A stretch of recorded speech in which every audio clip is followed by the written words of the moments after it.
Aleluia! Glória a Deus! Pode sentar no seu lugar, que alegria estarmos aqui. Mais uma manhã na casa do Senhor. Como é bom sermos família, cultuarmos a Deus. Esse ano tem sido um ano muito especial para nós que somos Igreja do Amor. Estamos ensinando e estudando e aprendendo mais sobre maturidade. Quantos estão crescendo em maturidade aqui?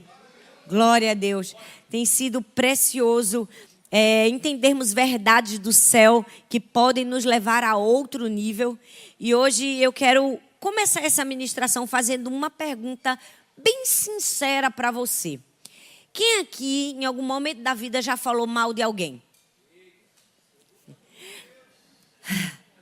Glória a Deus que vocês são muito sinceros, mas a verdade é que quando fazemos esse tipo de pergunta, ninguém quer levantar a mão. Agora deixa eu fazer outra pergunta. Quem aqui, em algum momento da vida, já sofreu com alguém falando mal de você? O número aumenta, gente, o número aumenta. Mas você já percebeu que a conta não fecha? A conta não fecha. Geralmente a conta de quem falou é maior do que o que nós falamos. E eu quero conversar um pouco sobre algo que acontece comigo, com você, que em algum momento da vida a gente já passou. Sermos alvo de crítica, sabe? Não importa quem você é, não importa o que você tenha feito, não importa a posição que você ocupa, não importa o que você faz. Em algum momento da vida vai ter alguém para criticar você e que vai arranjar um motivo para falar de maneira negativa a seu respeito. Essa história, gente, começa ainda muito novo, ainda na nossa infância. Desde pequenininho, desde a hora que a gente nasceu, tem alguém para dizer que a gente chora demais. É ou não é? Tem outros para dizer que a gente dorme de menos. Tem uma tia para dizer que você nasceu com o nariz da sua avó. Não é? Você vai crescendo, a ladainha continua. Porque ainda criança tem alguém que vai falar mal de você, dizendo que você fala demais, que você é falante, que ninguém aguenta mais ouvir a sua voz. E vai ter outros que vão dizer, esse menino não fala nada, olha para aí, ó. Miséria, como é que vai vencer na vida? Nem abre a boca. É verdade ou não é, gente? A gente vai crescendo, gente, o disco não muda, não. A gente fica jovem e se você é solteiro, alguém vai dizer que está escolhendo demais. Se você é noivo, vai ter alguém para falar da lista de casamento, do tamanho da festa, da qualidade dos docinhos. É verdade ou não é? Aí você casa e pensa que vai terminar. Aí é que começou. Quando você decide ser pai e mãe. Nasceu uma criança, nasceu uma crítica a seu respeito. É verdade ou não é? Se o seu parto foi cesariana, você é menos mãe de quem teve o parto normal. Porque no fundo, não vale de nada aquele corte de um lado para o outro. Mãe mesmo é aquela que dá um grito para parir. Já viu que é isso que acontece? Não, isso aí é mãe Nutella, é ou não é? A maternidade real é a maternidade que sofre as dores, não é?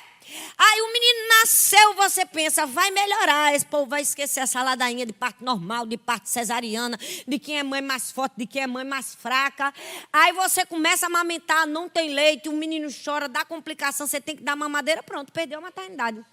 Ixi, agora você é a pior das condenadas, você é a mãe que não amamenta. Não é verdade? Seu filho pode ter muitas doenças porque o leite materno. Porque aí você fica, Deus, por que o meu leite materno é tão pouco, não é? E você começa a ser julgada e criticada. E se você amamentar demais? Meu Deus, que absurdo, menino. Já andando, a mulher ainda está amamentando. É ou não é, gente? Criticam a maneira como você veste os filhos. Se vestir igual, vai dizer, não está dando personalidade para as crianças. Não é? Se vestir diferente, esse rapaz não custava vestir igual? É gêmeo? É ou não é?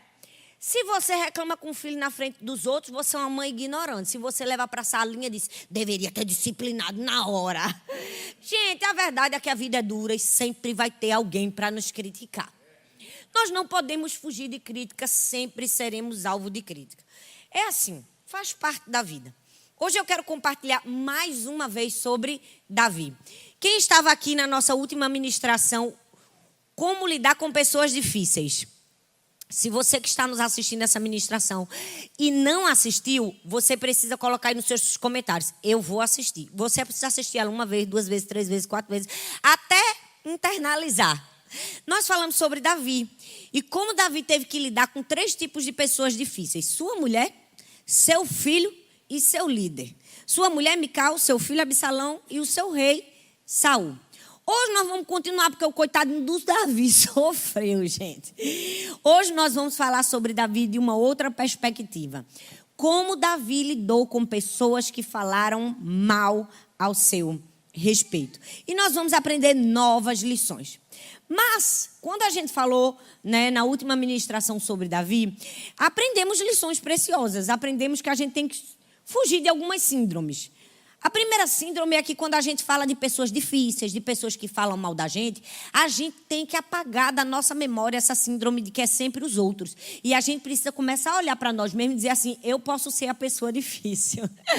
Eu posso ser essa pessoa que está falando mais do que deveria. Eu posso ser essa pessoa que está sendo crítica, que tem uma língua ferina, que tem uma língua mentirosa. Por quê? Porque o Deus desse século é sempre apontar o erro dos outros e nunca enxergar o seu. Isso é fato. E a gente aprendeu. Aprendeu ou não aprendeu?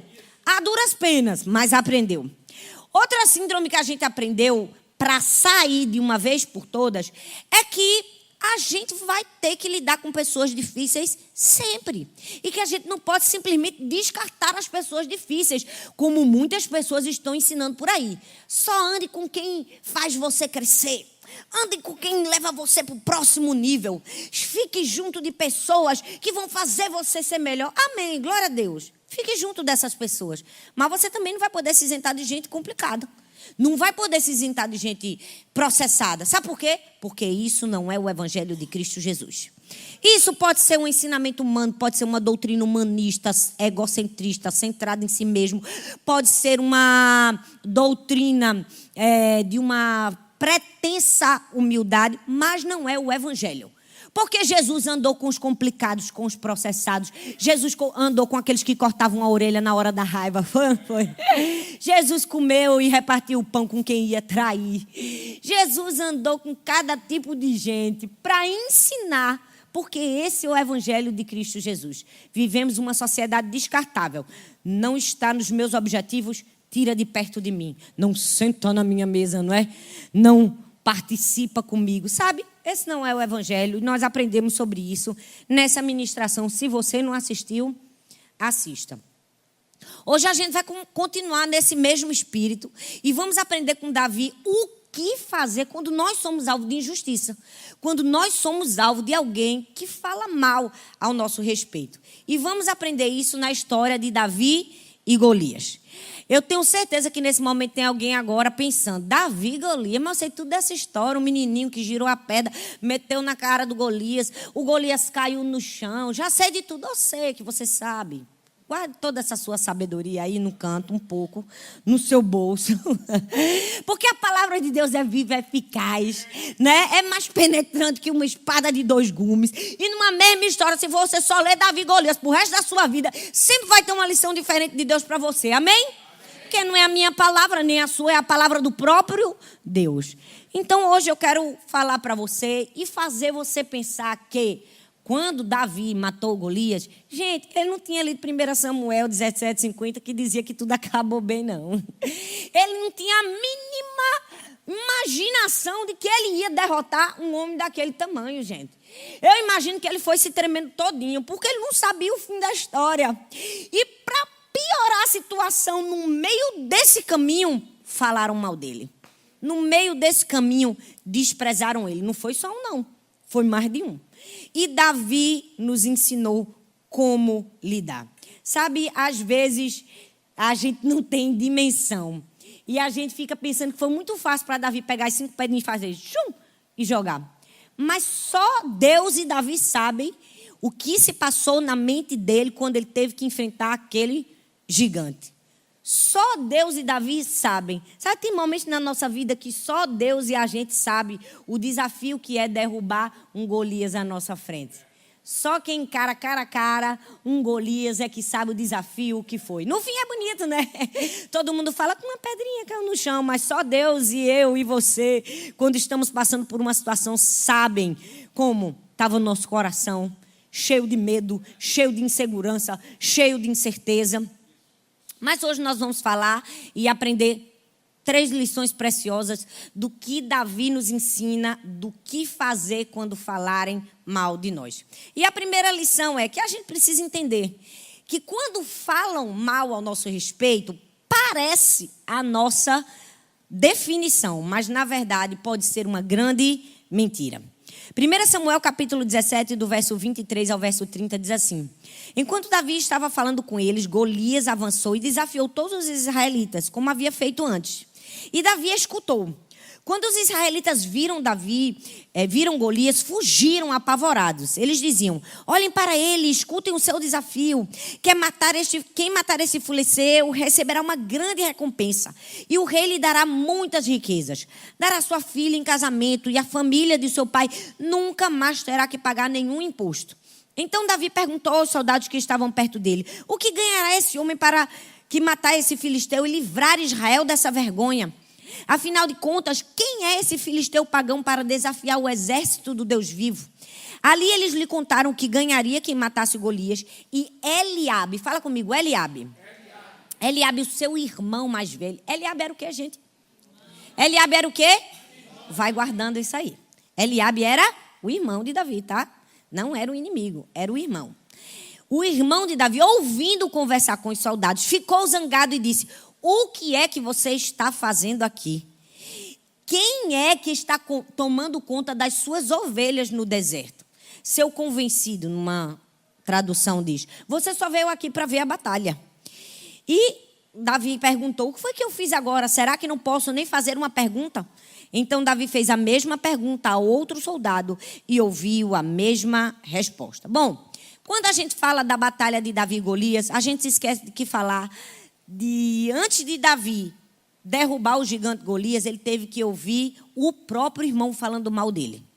O próprio irmão desprezando ele. O próprio irmão humilhando ele. Davi estava ali e o irmão diz assim: o que é que você está fazendo aqui?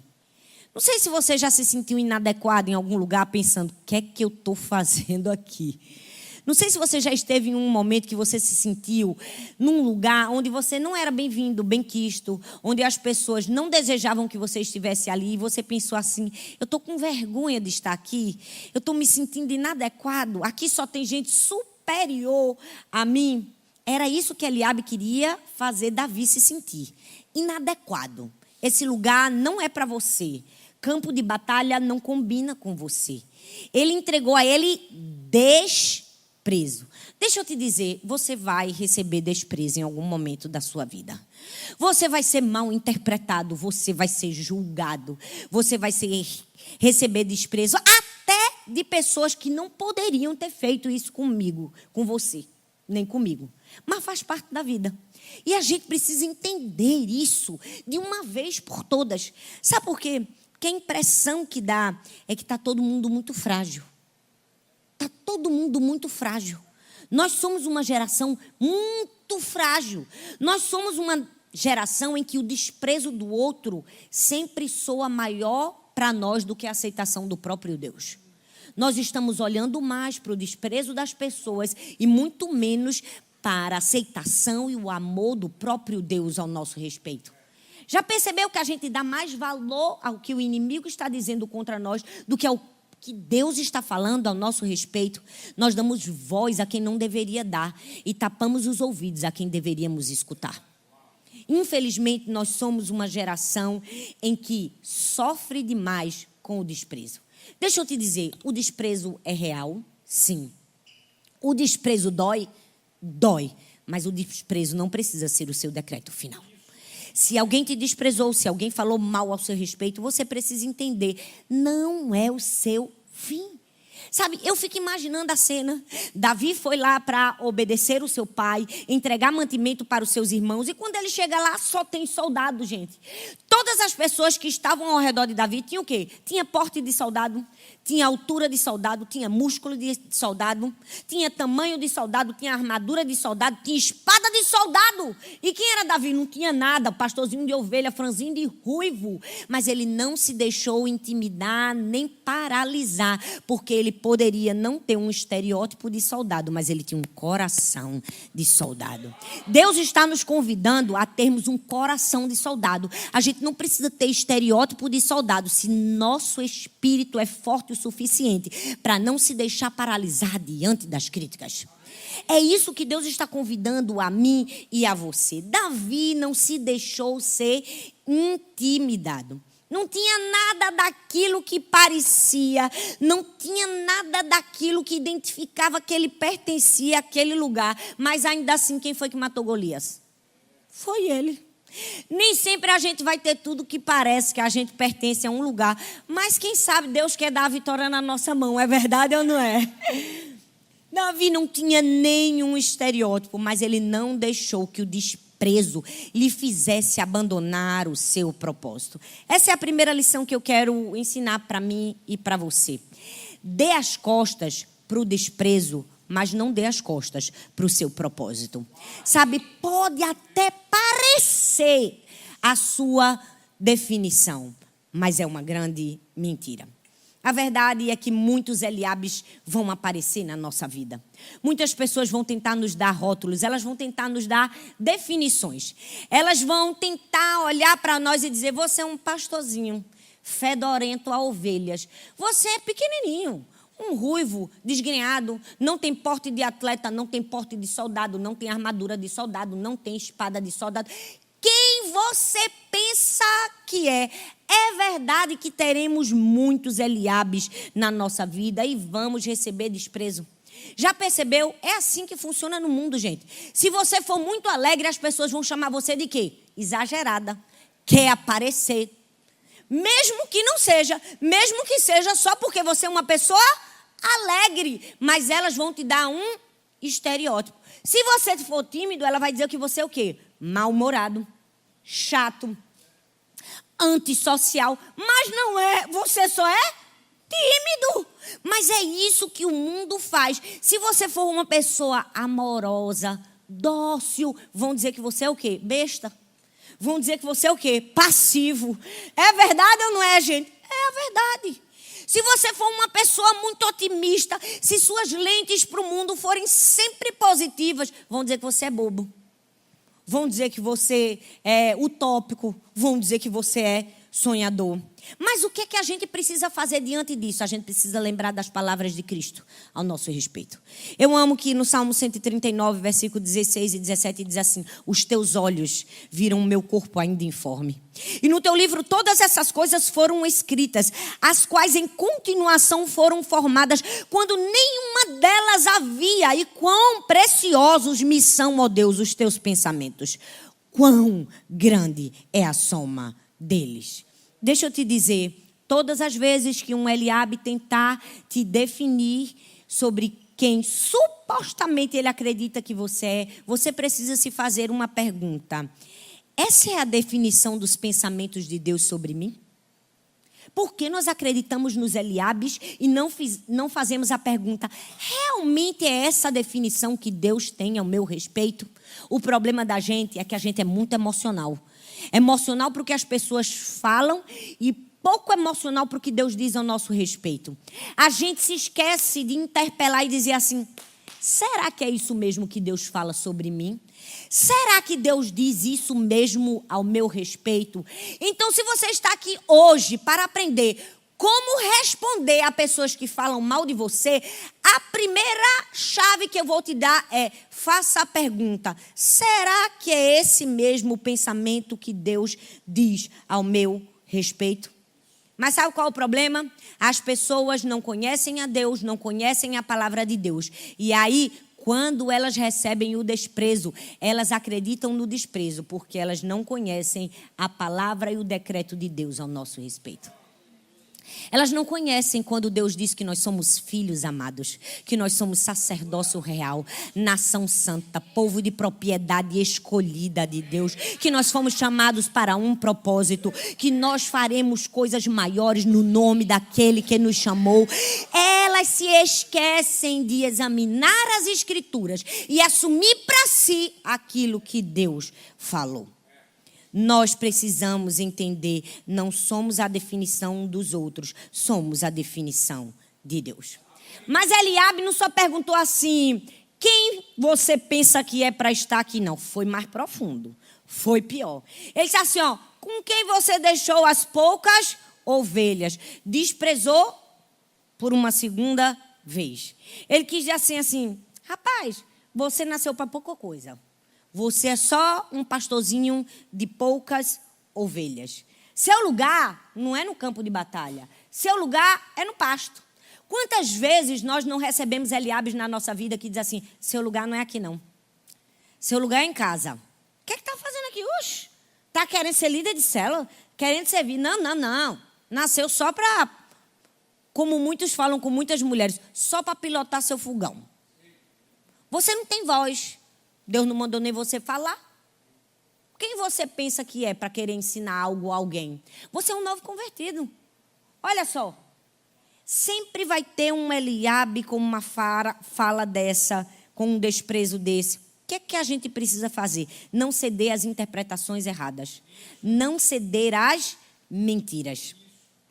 Sabe, eu amo que o texto de 1 Samuel, capítulo 17, versículo 20, diz assim, ó, na manhã seguinte, Davi se levantou cedo e deixou alguém encarregado de suas ovelhas, pegou os mantimentos e foi para o acampamento como Jessé havia mandado. Presta atenção, o pai de Davi disse assim, você vai levar comida para os seus irmãos. Mas antes de levar comida para os seus irmãos, o que foi que Davi fez? Deixou um encarregado para as suas ovelhas. Eu amo que Davi não deixou as suas ovelhas à mercê da sorte. Sabe por quê? Porque ele via valor nas suas ovelhas. Aquilo que Eliabe desprezava, Davi dava valor. Aquilo que Eliabe dizia assim, vale de nada, Davi, vale muito para mim. Para mim tem valor. Essas poucas ovelhas para você podem não significar nada, mas para mim significa muito, porque foi o meu pai que me confiou.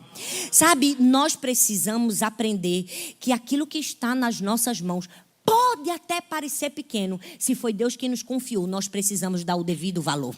Sabe qual é o nosso problema? A gente acha que só tem valor aquilo que é bonito. A armadura, a espada, o soldado, a guerra. O que está em alta. Quando, na verdade, o que deve ter valor mesmo é aquilo que Deus confiou nas suas mãos. Foi uma ovelha, pronto. Dê valor a essa pouca ovelha que o Senhor te deu. Porque quando nós damos valor ao pouco que o Senhor nos deu, Ele pode colocar-nos sobre o muito que muitas pessoas querem. E que às vezes até o nosso coração não deseja. Davi não deixou a mercê, ele enxergou valor. E ele não deu ouvidos às mentiras. Ele estava tão focado na verdade que tudo que Eliabe falava, ele não acreditava. Sabe, nós precisamos estar tão focados na verdade de Deus a nosso respeito, que cada mentira que a gente recebe, cada mentira não, cada palavra maldita, sabe, bate e volta. Bate e volta. Sabe, nós precisamos estar tão firmados em Deus que não vai abalar. Veja só o que ele disse. 3 tópicos nesse texto. Ele diz assim, ó. Sei que você é presunçoso. Presunçoso significa aquele que se considera melhor. Gente, qual o embasamento para Davi ser presunçoso? Se ele era o único que tinha o pior emprego da família. Todo mundo era soldado e ele era pastor de ovelhas. Como é que ele poderia olhar para a família dele e dizer assim, eu sou o melhor? É impossível, gente, não tem nem embasamento. O melhor emprego, a melhor posição, o status estava com quem? Com os irmãos. Não tinha embasamento nenhum para Davi ser um presunçoso. Mas o Eliabe estava tentando dizer uma mentira a respeito dele, para ele acreditar. Depois que ele diz que você é presunçoso, ele diz assim, seu coração é mau. Gente, presta atenção. Tantas pessoas sem entendimento estão acreditando na mentira do diabo porque não aprenderam a ouvir a verdade da palavra de Deus. Olha bem para mim. Eliabe disse assim, seu coração é mau. O coração de Davi era mau? Não, porque um tempinho antes, se você ler a Bíblia, quando o profeta Samuel foi ungir, que mandou chamar o pai, nem chamou Davi, ainda nem o nome dele disse. Disse assim, tem um caçula ali. E ele diz assim, pois é esse mesmo, porque Deus não vê como vê o homem, Deus vê o... Então Deus já tinha dito, o coração dele é bom. Aí o diabo veio, o coração é mau. Toda vez que Deus disser assim, seu coração é bom, o diabo vai dizer, seu coração é mau. Toda vez que Deus disser assim, você tem talento, você tem um propósito, o diabo dizer, tem talento? Não, não tem propósito. Toda a verdade de Deus, o diabo vai tentar lançar na nosso rosto, que é uma mentira. Esteja atento para discernir verdades de Deus e mentiras de Satanás. Ele disse assim, seu coração é mau. E depois ele disse uma terceira mentira. Ele disse assim, você só veio para ver a batalha. Verdade?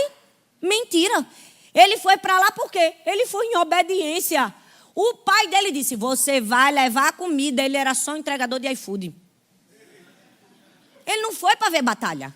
Ele foi para entregar comida. Você percebe como o diabo é sujo e mentiroso? Ele sempre vai lançar mentiras ao nosso respeito. Mas a gente precisa estar tão focado na verdade de Deus que não vamos acreditar na mentira de Satanás. Nós precisamos dar as costas para as mentiras e olhar para a verdade da palavra de Deus. O desprezo dos outros sempre vai mentir para você. Vai mentir sobre dizer que você é o que você não é, que você está fazendo o que você não está fazendo e que você tem uma intenção que você não tem. E isso pode ferir você. Mas eu vim aqui para te ensinar, não deixe a mentira do diabo dizer que você é o que você não é, que você está fazendo o que você não está fazendo e que você tem a intenção que você não tem. Eu amo que diante de todas aquelas acusações, diante de todas aquelas mentiras, um pirralho, porque Davi era um pirralho. Sabe o que foi que ele fez? Olhou para o irmão, virou as costas, perguntou para outro soldado tudo que ele tinha perguntado para o irmão. Sim, rapaz, olha só, não estou perdendo aqui tempo com mentira, não.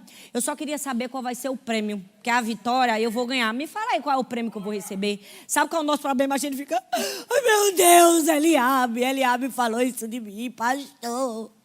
Eu estou tão ferido porque Eliabe disse isso, disse. É ou não é? Davi virou as costas e disse, eu estou nem aí para que tu está falando, Eliabe. Eu sei quem eu sou. Eu vou ganhar essa guerra. E tu é que vai perder a mulher e os impostos livres. Eu não. Eu não pago mais imposto, ainda vou casar com a mulher do rei. É isso que nós precisamos fazer. Davi foi lá e respondeu da maneira certa, com o posicionamento certo. Sabe, nós precisamos entender que nada pode limitar aquilo que Deus diz ao nosso respeito. Foi Eliabe? Foi. Mas foi só Eliabe? Não. Porque assim, gente, Eliabe era só a distração. E não é só a distração que fala mal da gente, não. A distração fala mal da gente e o verdadeiro inimigo fala também. Parece que todo mundo fala mal da gente.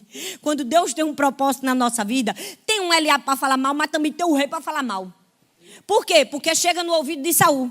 E quando chega no ouvido de Saul, o que é que Saul diz? 1 Samuel, capítulo 17, do 31 ao 33. Ele disse assim, rapaz, tu não pode lutar contra esse filisteu, não. Porque ele foi soldado a vida inteira. E você não passa de um rapazinho. Você é apenas um moleque. A minha pergunta para mim e para você hoje é, qual é o seu apenas? O que foi que disseram para você que você é apenas isso? Às vezes o diabo vai olhar para a gente e vai dizer assim, você é apenas isso. Já é duro a gente ouvir alguém falar mal da gente. Mas é mais duro ainda quando alguém diz assim, você é apenas isso. Porque quando diz assim, você é apenas isso, a gente nem tenta ser outra coisa. É ou não é? Porque alguém diz que a gente era só uma coisa, a gente se esquece de tentar ser outra. Você é apenas isso. Sabe, existem duas reações quando ouvimos você é apenas isso. Quando a gente não conhece a nossa verdadeira identidade, a gente vai recuar e paralisar. Mas quando a gente conhece a nossa verdadeira identidade, a gente vai avançar e se posicionar. Nós estamos aqui para não recuarmos, nós estamos aqui para avançarmos e nos posicionarmos naquilo que o próprio Deus nos chamou. Se alguém disse assim, você é um apenas, não se preocupe não. A serva de Naamã também era só apenas uma serva, mas foi ela que Deus usou para curar Naamã. Foi ou não foi? Gente, Amós era só um fazendeiro, não tinha família nobre, não tinha nada, mas foi apenas um fazendeiro que Deus chamou para ser o quê? Um profeta.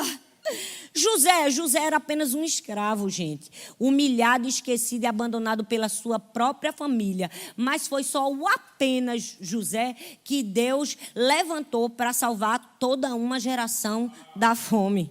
Pedro era apenas um pescador impulsivo, fedorento a peixe, mas foi esse apenas pescador que Deus usou para ser a rocha e o pai da igreja. Se alguém disse que você é um apenas, você está no bom caminho. Deus pode fazer de você algo muito mais do que o apenas que as pessoas disseram.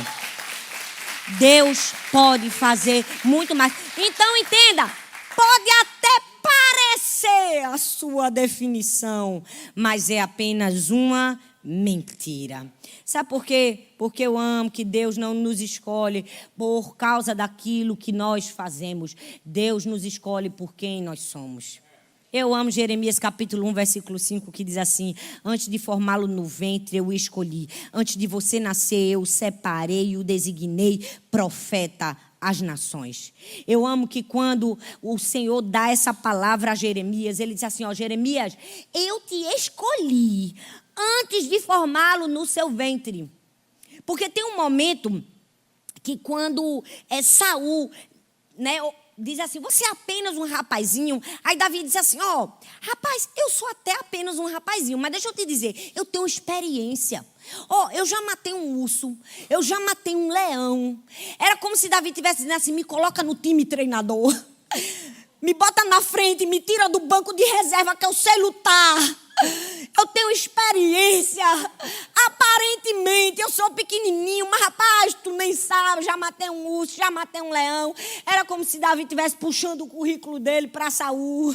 E como se estivesse dizendo assim, eu tenho experiência, mas eu amo que Deus não nos escolhe por aquilo que nós fazemos. Deus nos dá experiência por quem nós somos. Não sei se você está conseguindo compreender, mas quando o texto diz, antes de te formar no ventre, eu te escolhi, deixa eu te fazer uma pergunta. Alguém antes do ventre tem alguma experiência? Um bebê na barriga da sua mãe tem experiência? Vamos, gente, me ajuda a pregar. Tem experiência? Não tem. E Deus escolheu? Escolheu. Deus não nos escolhe por causa da nossa experiência. Agora, Deus nos dá experiência por quem nós somos. Ele disse assim, vou fazer você matar um urso, vou fazer você matar um leão, porque vai ter uma hora que você vai ter que matar um gigante. Então, deixa eu te dizer, toda a sua experiência que você vai recebendo ao longo da vida é porque Deus já preparou o Golias para você destruir. E a única forma de vencer esse desprezo que as pessoas nos dão é acreditando muito mais no que Deus disse ao nosso respeito do que na palavra do inimigo que nos desprezou. E Davi ensinou isso de uma maneira maravilhosa. Mas sabe, eu estava pensando nesse texto, imaginando Davi olhando para Saul e dizendo assim, eu já matei um urso e um leão. Gente, é um currículo invejável, porque eu mesmo se eu visse um urso e um leão, eu dava uma carreira. Mas Davi matou um urso e um leão. Para comigo e pensa, é um know-how. Ele tinha experiência, tinha ou não tinha?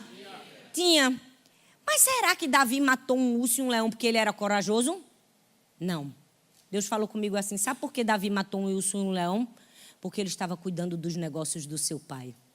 Todas as vezes que o nosso propósito é maior do que nós mesmos, nós seremos capacitados a fazer coisas que nem saberíamos que poderíamos fazer, porque o nosso propósito é maior do que a nossa aparente fraqueza. Então, Davi mata um urso e um leão, porque ele disse assim, não é porque eu sou forte, não é porque eu sou maravilhoso, não é por causa disso, é porque eu estou defendendo os negócios do meu pai. Então, tem momentos na nossa vida que nós vamos nos deparar com ursos, com leões, podemos até ficar com medo, mas quando o nosso propósito e a nossa paixão é maior, a gente disse assim, eu mato, porque eu vou na força do Deus dos exércitos, eu estou cuidando do que meu pai mandou eu cuidar, eu estou fazendo o que meu pai mandou eu fazer, e eu não vou parar, porque é meu pai que me habilita. Então, se você está com medo, tem muito urso e leão vindo para cima de mim, entenda que é seu pai, entenda quem é seu pai e qual o seu propósito aqui na terra. Segunda lição do texto, parece ser o vale, mas é o monte da reviravolta. Porque ali no meio do vale, quando Davi chega para lutar com Golias, tem um momento que a Bíblia fala em 1 Samuel 17:40, diz assim, que Golias começa a zombar de Davi. Ele disse assim, para que esse bastão? Você pensa que eu sou um cachorro? Gente, o camarada sabia quem era. Sabia ou não sabia? Foi humilhado pelo irmão, foi humilhado pelo rei, aí o terceiro foi humilhado pelo gigante. O gigante disse assim, quem você pensa? Tá pensando que eu sou cachorro para vir com esse bastão? Você já percebeu que quando o inimigo quer acabar com a gente, ele despreza quem a gente é e até aquilo que a gente tem? Ele olha para aquilo que Deus deu para a gente e diz assim, muito pouco. Vixe, uma pedrinha só, um bastão, tá pensando que eu sou cachorro? Foi isso que o Golias fez. Ah, gente, mas eu amo. Eu amo que nós precisamos entender que aquilo que Deus colocou na nossa mão pode parecer insignificante, mas vai ser um instrumento que Deus vai usar para nos dar a vitória final.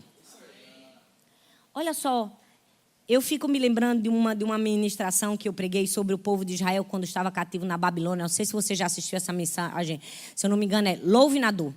Salmo 137 diz que, naquele momento de desespero, o povo de Israel penduraram as liras nas árvores. Quando eles penduraram as liras nas árvores, é como se eles estivessem dizendo assim, desistimos. Não tem mais o que fazer. E a lira era um instrumento de adoração, era um instrumento de exaltação. É como se ele dissesse assim, perdemos a alegria, perdemos a satisfação. Não tem mais nada que a gente fazer. A gente perdeu. Eles se entregaram para o inimigo. E às vezes, no meio das aflições, a gente se entrega. A gente diz assim, rapaz, perdi. Eu estou aqui no meio do caminho, parece que não tem vitória à vista. Eu não tenho nada para vencer esse inimigo, mas a gente tem. Tinha uma lira nas mãos. A lira era um instrumento de adoração que eles poderiam ter usado para vencer o inimigo. Mas sabe o que eles fizeram? Penduraram as liras nas árvores. Sabe quantas vezes Deus colocou um instrumento que aparentemente pode parecer insignificante, mas ele pode nos dar a vitória. Na mão de Davi era só um estilingue. Na mão de Moisés era só uma vara. Mas não importa aquilo que está nas nossas mãos, importa o poder sobrenatural que Deus pode fazer com aquilo que está nas nossas mãos. Então deixa eu te dizer, escolha usar o que Deus colocou nas suas mãos. Pode parecer insignificante, mas ele é um instrumento da vitória que Deus vai te dar. Solte a vitimização, pare de dizer, eu não tenho nada. Só tenho um bastão, só tenho 5 pedrinhas, Deus. Por que o Senhor me leva aqui para o meio desse gigante com 5 pedrinhas, né? Por que o Senhor só me deu uma varinha? Como é que eu abro o mar com uma varinha? Quantas vezes a gente diz, meu dom é pequeno, meu dom é talento. A gente está sempre olhando para a vara do outro, para o instrumento do outro, quando Deus está dizendo assim, o que eu coloquei nas suas mãos já é o necessário para você vencer essa guerra. O que é que tem nas suas mãos? Quando Moisés olha para Deus e diz, Deus, eu não posso. Eu amo que todas as vezes que a gente faz perguntas tolas para Deus, ele faz outra pergunta que faz a gente dizer assim, por que eu perguntei? Moisés disse assim, eu sou gago, Deus, ninguém vai acreditar em mim. Ele fez, o que é que tem nas suas mãos? Deus está perguntando para mim e para você hoje, o que é que tem nas suas mãos? O que foi que eu já te dei, você não está usando porque está acreditando no inimigo? Porque você está dando voz muito maior para quem falou mal de você quando eu tenho verdades do céu a seu respeito. Você precisa entender, ei, pode até parecer seu vale, pode até parecer que você está morrendo, pode até parecer que o gigante vai olhar para você, vai zombar de você, vai dizer, está vindo com pau e pedra, é? Deixa só o pau e a pedra o que vai fazer com ele. Falo nada, é ou não é? Aquela pedrinha, pá, derrubou. Sabe, nós precisamos entender, não é sobre quem nós somos, nem simplesmente sobre um instrumento, é sobre o que Deus é capaz de fazer com quem nós somos e o instrumento que Ele colocou na nossa mão. Davi só tinha um estilingue, aquele menininho só tinha 5 pães e 2 peixinhos e multiplicou. A Raabe só tinha uma fitinha vermelha e foi o sinal de livramento. Nós não podemos desprezar aquilo que Deus nos deu. A gente fala muito que a pedrinha matou o gigante, mas deixa eu te dizer, a pedrinha não matou o gigante Golias, não. A pedrinha derrubou o gigante Golias. Quem matou o gigante Golias foi Davi, que foi lá, pegou a espada dele, pá, decepou a cabeça dele. O que é isso quer dizer para mim e para você? É que a gente precisa tomar a espada e aniquilar o verdadeiro inimigo. O texto diz, Davi correu, ficou de pé sobre Golias, tirou a espada da bainha e o matou, cortando a cabeça dele. Sabe, hoje eu quero ensinar para você quem é o nosso verdadeiro inimigo. Olha bem para mim. Às vezes o povo não gosta muito da minha mensagem não, porque eu não estou para afagar ego de ninguém. Não estou para passar a mão na sua cabeça e dizer: Deus vai te honrar, Deus vai te dar sabor de mel. Todos aqueles que falaram mal de você, onde eles verão? Não. Presta atenção. Seu verdadeiro inimigo não é matar o gigante e dizer assim: sou o máximo. Não. Seu verdadeiro inimigo é cortar a cabeça do inimigo e não deixar o seu coração ser azedado pela ofensa, pela amargura e deixar ele ficar fechado para pessoas. Porque muitas pessoas, infelizmente, estão só querendo derrubar Golias. Não adianta de nada você derrubar Golias se seu coração foi corrompido pela mágoa. Não adianta de nada você pensar que derrubou o seu inimigo se você não liberou o seu inimigo, se você não perdoou em seu coração. A verdade, gente, é que não é nada saudável para mim e para você absorver o mal que lançaram contra nós. E todos os dias pessoas lançam mal contra nós, palavras duras, palavras difíceis. A verdade é que nós precisamos encarar a difamação com oração. Nós precisamos encarar a perseguição das pessoas com confiança em Deus. A gente precisa aprender a encarar a mentira das pessoas com um testemunho íntegro. A gente precisa aprender a encarar a crueldade das pessoas com misericórdia. Esse é o verdadeiro matar o inimigo. Matar o inimigo é matar o nosso ego, é matar o nosso senso de justiça próprio. Matar o inimigo é matar aquela vozinha que diz assim: eu consegui. Esse é o verdadeiro inimigo. É o coração inimigo. Sabe, eu estava meditando sobre esse texto pensando, sabe por quê? Muitas vezes nós nos ferimos tanto quando nos falam mal. Sabe por quê? Nós muitas vezes nos ferimos tanto quando as pessoas falam mal ao nosso respeito, porque nós não estamos contando nossas mazelas para Deus. Porque se nós somos humildes o suficiente em oração, em contar todos os nossos pecados e dizer: Deus, tem misericórdia de mim, porque eu falei isso, porque minha motivação no coração estava errada, porque eu maquinei o mal, porque meu coração foi perverso. Se a gente tem o costume de se quebrantar diante de Deus, a gente não se incomoda quando alguém fala mal da gente, porque a gente pensa: eu sou bem pior do que o que tu falou. Sabe por que as pessoas estão feridas? Falou isso de mim. Por quê? Não se humilha diante de Deus para perceber que é pior do que aquilo que a pessoa falou a seu respeito. A gente está com o coração cheio de orgulho, de soberba, achando que o outro está errado porque o outro é fofoqueiro. Não, o erro está em você, que não, talvez não se humilha diante da presença de Deus. Mas se todas as vezes você dobrar o seu joelho e dizer: tem misericórdia de mim, Senhor, que eu sou pecador, Deus. Tem misericórdia de mim, Senhor, porque a minha língua é inclinada para o mal. Tem misericórdia de mim, Senhor, porque a minha língua é inclinada para a crítica. Quando alguém criticar a gente vai dizer: eita, nem faz muita diferença mesmo que eu sou. Mas sabe por que a gente não pensa assim? Que a gente se vê superior demais. Aí se alguém fala mal, a gente fica: oh, meu Deus, falou uma mentira. Falou a verdade. Na verdade era para ter falado pior. É ou não é? É a verdade. Nós precisamos entender que o